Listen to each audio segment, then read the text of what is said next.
Ассалаумағалейкум қазақ елі, отандастар, жерлестер, достар, бауырлар. Мен Машан қыздарыңыз, әдеттегідей Америкадан алдарыңызға шығып отырмын. Бүгінде шыға салысымен өздеріңізден лайк жөнінде сұрап, әрі тіркелмей көріп жүрген кісілер болатын болса, тіркеле кетіп, әрі қарай осы менің бейне жазбаларымды тарқата отырсаңыздар, көптен көп көмек болар еді. Әрі бұл жаңағы YouTube-тың осындай талаптарының бірі.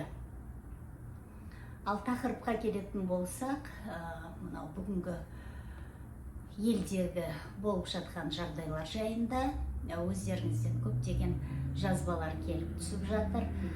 Бірін көрсем, бірін көруге уақытым болмай жатыр. Ол үшін кешірім сұраймын. Кейбір кісілер өкпе назын айтып жатыр. Көрмей отқан жоқсың, білмей отқан жоқсың деп. Дұрыс айтасыз, көріп отырмын, біліп отырмын. Бірақ енді жаңағыдай осы күйбең тіршілік демекші, сол күйбең тіршіліктің салдарынан эфирге шыға алмай жүрдім. Одан қалды өте жүрекке тиетін жағдайлар болып жатыр. Өте ауыр. Оның бәрін өзіңнен өткізесің, түсінем. Сіздерге менен де қиын. Бірақ енді ол үшін кешірім сұраймын. Кешігіп болса да алдарыңызға шығып, енді соны талқылайын деп отырмын. Бірінші тақырып, жаңағы менің пікірімді білгісі келген кісілер Бишімбаевтың соты жөнінде. Бұл жерде оны жаңағы қазақ елі де, қазақ телеарналары да аз әңгіме қылып жатқан жоқ. Бұл енді әңгіме қылуға тұрарлық емес деген сөзім емес. Егер соншалықты Қазақстанның соты, Қазақстан үкіметі әділ болатын болса, кешегі қаңтар қырғынын неге осылай ашық жасамады? Неге бәрін осылай жариялап, көрсетіп, білдіріп отырмады халыққа? Халықтың құқығы бар ғой, қандай террористер екенін көруге, білуге. Көрдіңіздер ма? Енді бүгінгі күні мынау Бишімбаевтың сотын сіздерге жаңағы мыльная опера дейді ғой, жаңағы сабынды опера сияқты сіздерге қойып, сіздердің назарларыңызды сол жаққа аударып жатыр.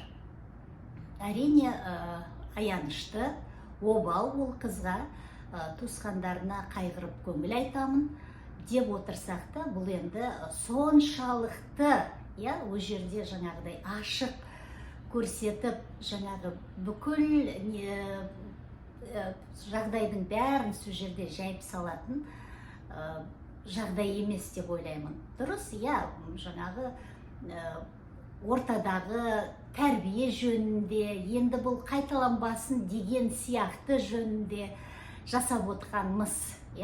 Ал енді сол террористерге келетін болсақ, қазіргі 10 мыңнан астам қамалып жатқан біздің белсенділер, террорист атанып қамалып жатқан біздің жастарымызды неге осылай көрсетпеді? Неге халыққа бөліспеді халықпен? Міне, сендердің балдарың осындай деп. Міне, оған олардың жаңағы дәлелдері жоқ сол үшінде. Қазір мынау Бишімбаевты өйстіп, сіздердің көңілдеріңізді алдастырып, елдегі болып жатқан зорлық зомбылықтардың бәрінен, мынау су апаттарынан сіздердің көңілдеріңізді аударып жатыр. Қазір мынау су апатын неге көрсетпейді? Әділ Қазақстан, жаңа Қазақстан, әділ сот. Неге соның бәрін көрсетпейді? Өйткені бұл опасыз үкімет, бұл опасыз президент. Ешқандай да халқына қайырымсыз үкімет. Бұның не бөлісетіні бар? Менің қандай пікірім болуы мүмкін? Бұдан артық менің пікірім болмайды. Мен жаңағы халықты көріп отырмын, суға кетіп жатқан, шырылдап жатыр. Халық өз қотырын өздері қасып, өздері бір-біріне көмек болып жатыр. Оның бәрін көріп отырмын, біліп отырмын. Ал сөйте тұра, сіздер соны жариялаудың орнына, солардың бәрін репост жасаудың орнына, байбалам салудың орнына Бишімбаевтың сотын жаңағы шай ішіп отырып, бөлісіп, көрісіп отырсыздар. Енді оны өздеріңіздің жаңағы ар-ұждандарыңыз, ар-ұяттарыңыз біле берер. Мынау келіп жатқан жаңағы су апатын молдекеңдер ойды жаңағы бұл қазақтың жаңағы өзінің пейілінен тауып жатыр, садақа бермегеннен тауып болып жатыр. Құдайдың сондай қақы, бұл ешқандай да Құдайдың қаһары емес. Бұл қолдан жасалып отырған апаттар. Бұл сатып алған аурудың емі жоқ болса, тап осындай бұл үкіметтің өзінің жаңағы сатып алып отырған апаты. Қанша миллиардтаған ақшаның бәрін ішіп жеп қойып, халықтың мүддесін ойламай, енді бүгінгі күні міне өздерінің мұрты да қисаймай, тек қана халық зардабын шегіп жатыр. Бұл жерде халықтың кінәсі сол үнсіздігі үшін.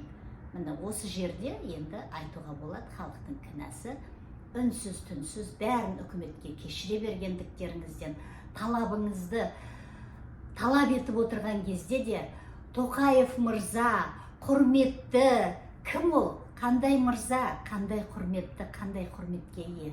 Кешегі қаңтарда қаншама қыршынның қанын төккен үшін құрметті ма?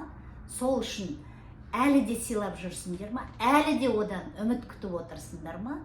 Міне, менің пікірімді білмек болған бауырлар, қандастар осындай. Қатты айтсам кешіріңіздер, үнсіз жатуға болмайды, жаңағы оян деп бәрі белсенділердің бәрі де жаңағы айтуының кемі жоқ. Бірақ мынау халық шынымен де жаңағы молдекеңдер айтқандай пейілінен жаңағы тапқаны осы, мынау опасыз билікті бүгінгі күні жаңағы қалай айтады, содержат, соны асырап отыр.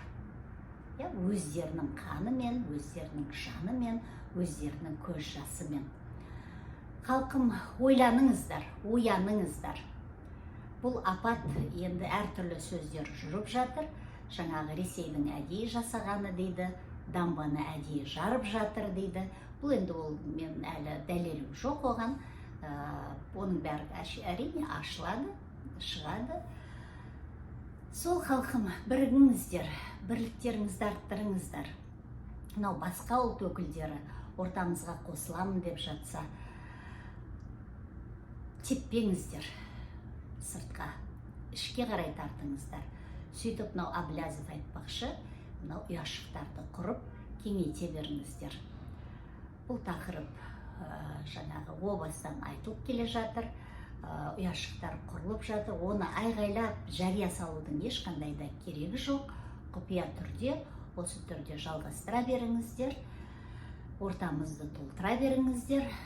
Сөйтіп, мына ол күнде жақын, мына 2 күні келе жатыр. Сол күнге сақадай сай отырыңыздар. Етек жеңдеріңізді жиып, бала шағаңызға еге болып, алдымызда күтіп тұрған бейбіт те берекелі Қазақстанымызға қадамымызды арттыра баса берейік. Алға қазақ елі.